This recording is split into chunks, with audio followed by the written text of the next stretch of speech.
Next, Savita, a young girl in a drab pink dress, sits alongside an elderly woman shouldering pieces of glass.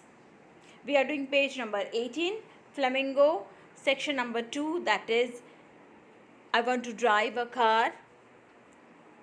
Savita, a young girl in a drab pink dress, sits alongside an elderly woman shouldering pieces of glass.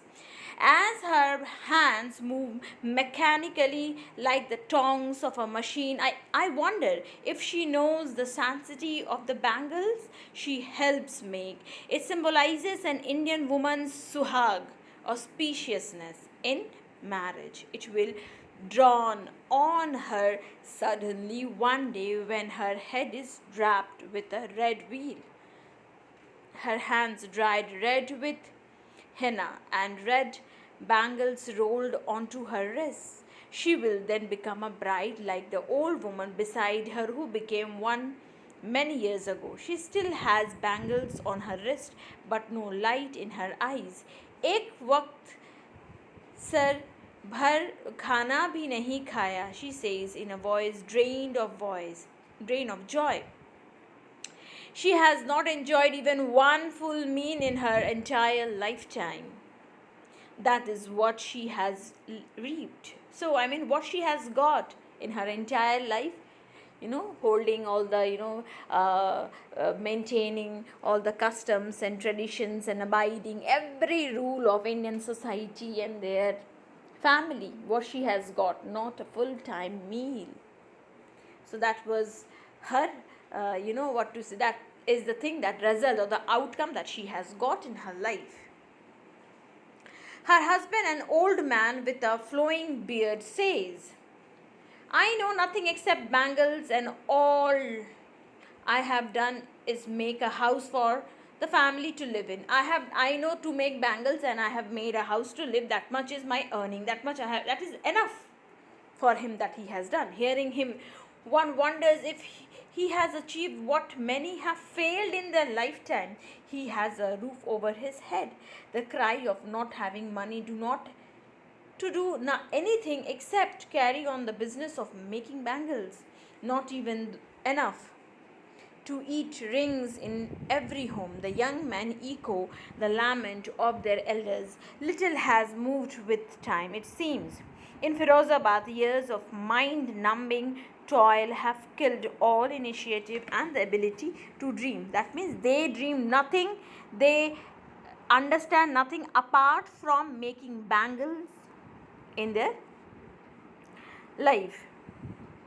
Why not organize yourselves into a cooperative? I ask a group of young men who have fallen into the vicious circle of middlemen who trap their fathers and forefathers. Even if we get organized, we are the ones. Page number 19.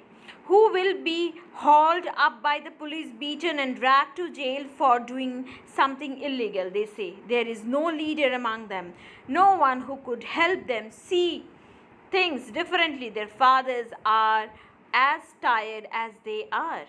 They talk endlessly in a spiral that moves from poverty to apathy, to greed and to injustice. So they have accepted their fate and their destiny, that there is no one to speak about them, about their community, about their miserable life, with the life that they are going through. There is no leader, there is no government who looks after them. So that's why they have accepted their fate and their destiny. Listening to them, I see two distinct worlds. One of the family caught in a web of poverty, burdened by the stigma of caste in which they are born.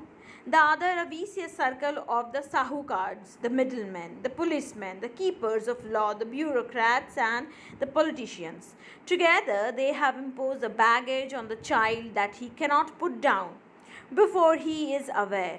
He accepts it as naturally as his father, who, the whole community, those children, they work in the bangle factory, they have accepted it. They have accepted to carry the burden. Their forefathers, they have enforced on them. To do anything else would mean to dare, means to challenge the whole community.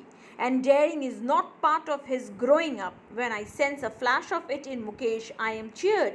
So the author Anish Jung was happy when she saw that spark within Mukesh, who wants to go against the whole community, against his father, and against the rules and bondages. I mean, all the orthodoxy of the whole tradition. That he wants to do something else. He wants to do what he wishes, what he likes. So when I sense a flash of it in Mukesh, I am cheered. I want to be a motor mechanic. He repeats. He will go to a garage and learn, but the garage is a long way from his home. I will walk. He insists. Do you also dream of flying a plane? Some again bigger thought is being pushed by the author again. He is suddenly silent. No, he says, staring at the ground. In his small murmur, there is an embarrassment that has not yet turned into regret. He is content to dream of cars that he sees hurtling down the streets of his town. Few airplanes fly over Firozabad. So still he has that little spark of light and hope that if he wants, he can fly a plane too.